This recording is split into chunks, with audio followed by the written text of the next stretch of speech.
Livre.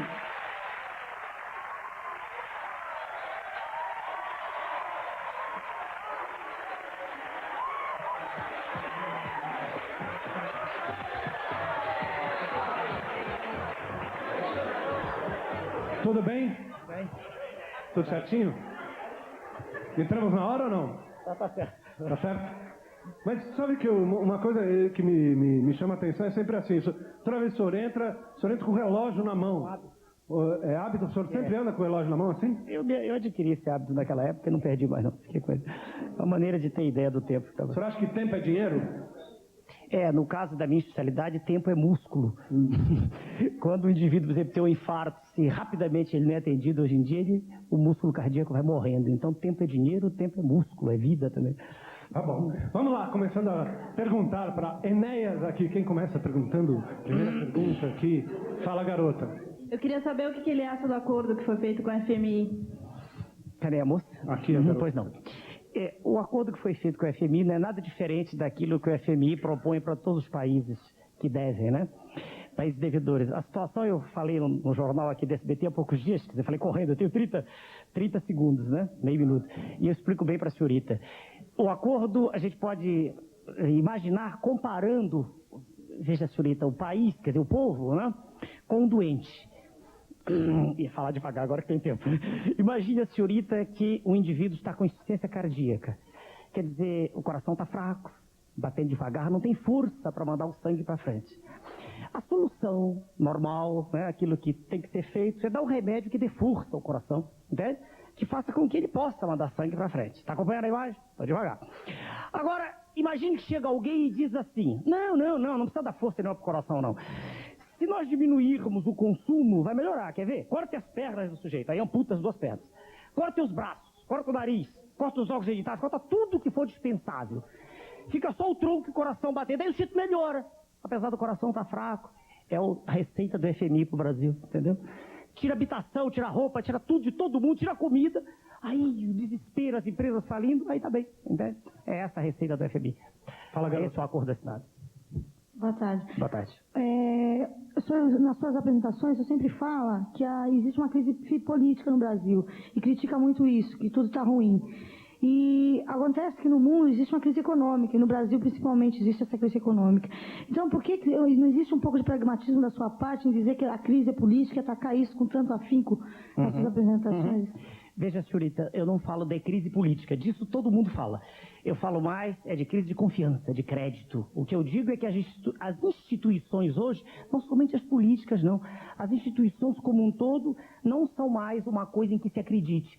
Quando a senhorita nova entra no hospital, você tem medo do que vai acontecer. Se seus pais a mandam para a escola, ficam preocupados com aquilo que a senhorita vai aprender. A crise hoje é de confiança. O cidadão hoje entra num táxi, veja, e ele está preocupado, tanto que eu ando muito de táxi, o motorista geralmente mostra a tabela, ele não precisa mostrar a tabela. É crise de confiança, é crise de crédito, entende? Nesse sentido, sim, ela é política. Faltou durante muito tempo no nosso país a injeção de confiança do povo, na população, na sociedade. E não é verdade que esteja assim no mundo inteiro, não, perdoe, minha senhorita. No Japão, por exemplo, acredita-se no governo. Na Inglaterra, onde eu morei, acredita-se no governo. E por aí vai, não é assim, não. Gosta de futebol, né? Quando eu era novo, como eu jogava muito mal, eu fui juiz, né? Quem joga muito mal, geralmente, apita. Foi o caso. Quer dizer, eu acompanho o Copa do Mundo, assim, mas não sou... Não tem um time de preferência? Não, no Rio de Janeiro eu sou Flamengo. Pro povo, no Rio de Janeiro, não posso negar, né? O povão mesmo. Quem mais aqui conversando com o Enéas aqui no Programa Livre? Fala, garoto. O senhor ficou satisfeito com a sua campanha à presidência da República? Acha que passou as suas ideias? Vejam, senhor, no sentido de transmitir aquilo exatamente em que eu acreditava, sim. Uma vez que, logo após a campanha, eu percorri 9 estados do Brasil e consegui obter, né, o registro definitivo do partido que eu havia criado. Ora, isso foi inédito. Imagine, o jovem, que eu não fiz acordo com nenhum profissional da política. Não há exemplo de nenhum partido político ter obtido registro assim. Então, nesse sentido, fiquei satisfeito. No outro sentido de ter obtido confiança, de que as pessoas acreditem no que eu digo, também. Agora, no sentido específico de ser candidato a presidente da República e ser eleito, aí era impossível. Ou quase impossível, com 15 segundos, né? Quase impossível. Era muito difícil transmitir uma mensagem muito firme com aquela velocidade, né? A velocidade era de 3 a 4 palavras por segundo, era muito difícil. Agora, se deu bem com a sua personalidade, né? Porque você tem uma personalidade meio nervosa, meio assim, uma coisa muito elétrica, não tem, né? Não necessariamente. Por exemplo, quando eu estou estudando, eu me dedico com o máximo de intensidade, cuidado, e aí não é depressa, exige o máximo de atenção. Aliás, eu estou estudando. A grande maioria das atividades, a meu ver, que uma pessoa tem que exercer, ela deve fazer com cuidado, com atenção. Se o senhor prestar atenção, mesmo com aquela velocidade, eu tinha um cuidado tremendo para falar corretamente, para pronunciar com clareza. Então, talvez a velocidade seja própria do temperamento, mas o cuidado está junto sempre. Fala, garoto. Por que o senhor desistiu da carreira política? Não, eu não desisti, é um erro de apreciação seu. Primeiro que eu não acredito em carreira política. Carreira, veja, o jovem, é aquilo que existe, por exemplo, nas Forças Armadas. Soldado, cabo, terceiro sargento, segundo sargento, etc., até general. Carreira é na universidade. O senhor começa a auxiliar de ensino e termina catedrático, titular. A vida política não é uma carreira, quer ver como não? O cidadão é deputado, daqui a pouco ele é vereador, ele vai a prefeito, ele é presidente da República, com sua excelência o presidente e volta para senador. Isso não é carreira, é um ir e vir. Não, então primeiro não há carreira, é errada a tese. Segundo, eu não desisti. Eu me candidatei à presidência da República, registrei o documento àquela ocasião, dizendo isso, e continuo candidato à presidência da República. Em 94, para isso eu registrei o partido no país inteiro. Não, eu não quero ser deputado, vereador, prefeito, porque dado o grau de desordem institucional a que a jovem fez referência, em que o país se encontra, eu não acredito mais que de baixo para cima se possa corrigir essa situação terrível em que o país se encontra. Entende? É essa a tese. Eu acredito que só a partir de um exemplo muito forte, a partir de uma vontade de aço, a partir de uma contaminação de toda a sociedade por uma nova ordem, por uma vontade de acertar, é que a partir daí se direita. É assim. Fala, garota. Senhor Enéas, o senhor tinha apenas 15 segundos para falar a sua mensagem e se expressar o que queria falar, né? E eu queria saber se o senhor fez algum curso, se preparou para falar tão rapidamente em 15 segundos.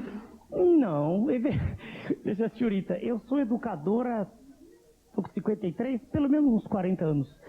E ensinando, indo e vindo, a gente aprende a ter cuidado quando se cultiva isso bem, ter cuidado com a dicção, para ser claro. Não, nunca fiz nenhum curso específico. Não, específico assim, não. E outro aspecto também, eu falei em cadeia nacional, não sei se a senhorita viu, durante 1 hora, e não falei tão depressa, aí eu tinha tempo, como aqui, em havendo tempo, né? Agora, sem haver tempo, espremido em 15 segundos, aí é difícil, né? Disseram até que era especialista, não sou especialista em 15 segundos, agora a TVS me deu 30, a gente fala em 30. O seu Sérgio dá 3 minutos, 4, o que dá, a gente se adapta, né? Ok? No telefone. Alô? Alô? Quem é? A Marta. De onde? É Itaim. Diga, Marta. Eu queria perguntar pro Enéas o que ele acha do corte da dívida externa. Ele é contra ou a favor? O que? Não... Da dívida externa? Corte? Eu não entendi a pergunta. O que Ô, que Marta, Oi. é corte da dívida externa? O não pagamento. Ah, tá ok. Veja, senhorita, não sei se é senhorita ou senhora, pela voz de ser senhorita, a senhorita Marta, não é possível hoje, num mundo em que a economia está toda gerida de modo internacional, não é possível de modo brusco, assim, abrupto, dizer não se paga. Isso é muito bonito para a campanha política, mas é muito difícil uma assertiva dessa assim. Eu penso que esse assunto tem que ser estudado com bastante carinho e que seja paga aquela importância que pode ser paga. Na verdade, durante muito tempo, nem juros se pagaram aqui. Deixe-me fundo na questão. O grande problema do Brasil não é a dívida externa. O grande problema... A dívida externa dos Estados Unidos é a maior do mundo, por exemplo. O grande problema do Brasil é a falta de decoro na atividade política. Isso sim. Dou um exemplo, senhorita. Agora, em janeiro, um deputado ganhou 17 milhões de cruzeiros. Eu quero crer que ninguém que trabalha honestamente no país ganha um salário desses. É um exemplo já. Um exemplo concreto. Aliás, quanto já foi aí de programa? Eu não marquei o início, perdão. Você não marcou o que você fica olhando assim? Não, aqui eu não marquei. Não, deve ser uns 6, 7 por aí, né? Não, mais, já foram quase 12. Quase assim. 12? Então a gente vai dar um intervalo, tá bom? De 3, vamos cronometrar junto aqui e a gente volta já, tá bom? Então até já com Enéas no programa ali.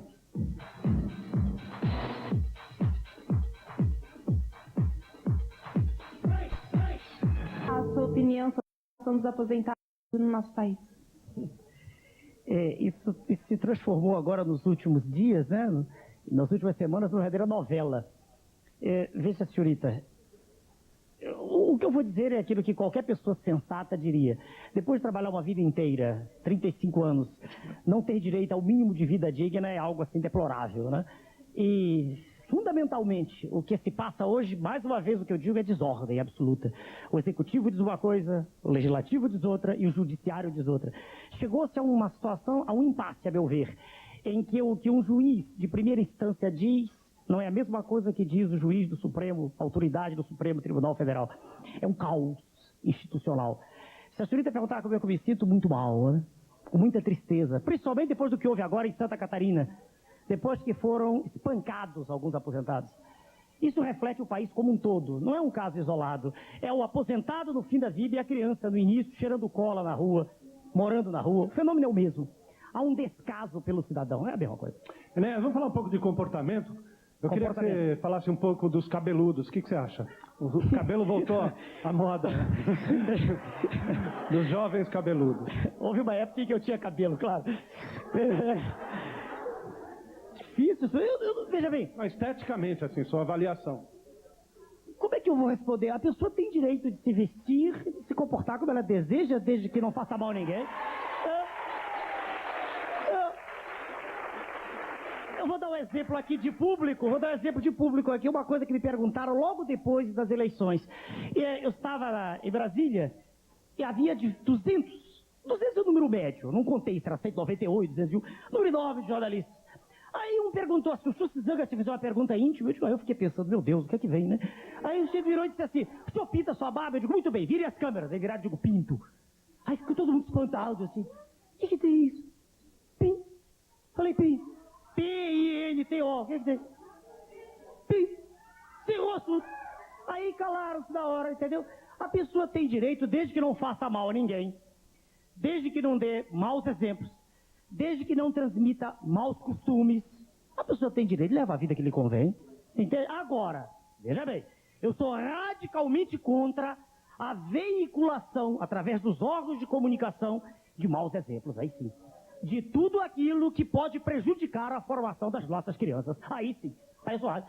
Usar cabelo grande, o que tem? Se os rapazes cismarem em vez de rasparem, o que tem? Aí só fica na moda, né? Não, porque eu tenho barba grande. A barba é grande. Cadê, garota? Fala. Rapaz lá atrás. O que o senhor acha o espaço que a mulher ocupa na política hoje? Vamos mais longe. A pergunta da nossa jovem ali. O espaço que a mulher ocupa na política. A pergunta vamos fazer mais abrangente. O espaço que a mulher ocupa no mundo. Veja, senhorita, eu já participei de um programa só sobre isso aqui. Nós estamos em São Paulo, aqui em São Paulo. Um outro canal de televisão. Não, porque eu vi mal viajando, então parei onde eu estava. Eu participei de um programa aqui assim. Perguntando se a mulher era menos racional que o homem, eu disse com muita clareza, como eu faço sempre. Isso é imbecil. Isso é imbecil completamente. Mulher menos, não é nada disso. Mas nada disso. Homem e mulher se complementam. Homem e mulher são seres racionais, ambos. Ao longo de décadas, de centúrias, de muito tempo, a mulher foi relegada ao segundo plano por ser mais frágil fisicamente, normalmente. E houve uma série de situações, né, que a antropologia, a sociologia estudam, que fizeram com que a mulher ficasse num plano de tomar conta dos filhos, etc. Mas, à medida que o tempo foi passando, a mulher foi assumindo posições de, a meu ver, de luta pelos mesmos direitos. Então, não vejo na política. Eu, quando entrei na faculdade de medicina, década de 60, havia na minha turma 5 ou 6 moças. Hoje elas são maioria. E o que tem isso? Entende? Não vejo nada em particular na política, na educação, nada. A mulher tem direito, é claro que uma mulher, por exemplo, grávida, tem que ter o seu direito resguardado, entende? E as empresas deveriam receber estímulos para contratarem, que hoje, não sei se a senhorita sabe, muita gente vai contratar a empresa e diz assim, já ouvi isso, e diz assim, mulher sem filhos. Ora, isso já é uma restrição, entende? O que deve ser feito é um estímulo, uma maneira de beneficiar as empresas para que elas contratem mulheres, entende? Com creches e uma série de medidas de ordem política. Nada contra, em princípio, porque eu não vejo diferenças nesse sentido, ok? Telefone. Ocupado. Alô? Alô? Enéas, como é que você se sente mais satisfeito, como médico ou como político? Todas as vezes em que eu estou fazendo uma coisa, eu tento dar o melhor de mim mesmo. Eu costumo, quando faço palestras para estudantes, é claro, eu dizer o seguinte, se o senhor limpa o chão, faça-o o melhor possível. Quando dou aula, eu dou de mim. Tanto que tenho laringite crônica, porque eu berrava quando queria usar alto-falante e não deixavam. Laringite crônica. Entende? É verdade. Entende? Como médico eu dou melhor de mim, no plantão, agora eu não tiro mais plantão, mas continuar, agora, como político eu tento ser o que fui. Eu assinei um documento dizendo não sou candidato a nenhum outro cargo. Mantenho minha palavra. Sou candidato, não quero fazer disso profissão, entendeu? Sou candidato à presidência da República. Mantenho. Então, em política, em medicina, ou como professor, ou como qualquer outra coisa que eu fizesse, como comentarista, que eu tento dar de mim o melhor. Entendeu? Essa é uma lição que eu dou para todo mundo que é novo. Fazer o melhor possível. Seja qual for a forma de trabalho, ela é sempre bela, ela é sempre bonita, ela deve ser sempre respeitada. É essa mensagem que eu dou de educador, sempre. Entendeu? Agora, Enéas, como candidato à presidência da República, você vai para competir ou você vai para ganhar a próxima vez? A pergunta do senhor Sérgio vai competir ou ganhar? É difícil dizer se vai ganhar, não sei. Eu dizer para o senhor o seguinte, o senhor me perguntou e com isso o senhor me dá a oportunidade. Eu recebi hoje a casa do SEDEX de um colega meu do Rio Grande do Sul, não sei se está me vendo, é um professor de faculdade lá e dá aula de antropologia filosófica, o professor Irapuã Teixeira. Ele me mandou um exemplar do jornal 0 Hora, de 24 de novembro, que houve o Ibope. Ibope feito pela instituição chamada Ibope mesmo. Não é Ibope feito por qualquer pessoa, que a palavra já está no dicionário. Feito por esse órgão, Ibope. E do Rio Grande do Sul houve o resultado, o senhor mostra depois na Câmara aí. Lá o senhor Brizola teve 49% das intenções de voto, o que é natural, no Rio Grande do Sul a penetração grande. Em segundo lugar, o senhor Luiz Inácio com 12%. Aí eles somaram os votos em branco, aqueles que votaram com voto nulo, e quem disse nenhum deu 11%, e Enéas teve 7% do eleitorado do Rio Grande do Sul. O curioso é que todos os outros candidatos tiveram representação da pesquisa desprezível, de 4%, 2%, 1%. O professor Sérgio está aqui na mão, se eu quiser checar. Tá bom, a gente vai Jornal mostrando. 0 Hora. Quer dizer, na massa, no meio do povo, as ideias da gente já existem, já estão, né? Já estão Ok. lá. Enquanto a gente vem aqui, vamos para um telefone. Alô? Alô? Quem é? Alô? Quem é? Geraldo, De onde? Vila Matilde, São Paulo. Diga, Geraldo. Ô, Enéas, eu gostaria de saber de você, se o PT tivesse ganho as eleições, se as coisas não estariam em melhores condições para o Brasil. Sem dúvida. Sem nenhuma dúvida. Sem dúvida. Sem nenhuma dúvida. Mas sem dúvida.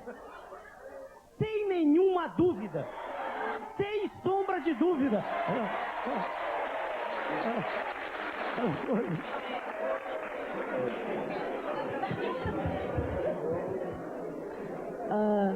Sem dúvida. Sem dúvida. Certo. Não, era só para ver se eu havia entendido. Não, sem dúvida. Eu sou Sem bem dúvida. claro, o senhor sabe. Sem dúvida. Sem dúvida.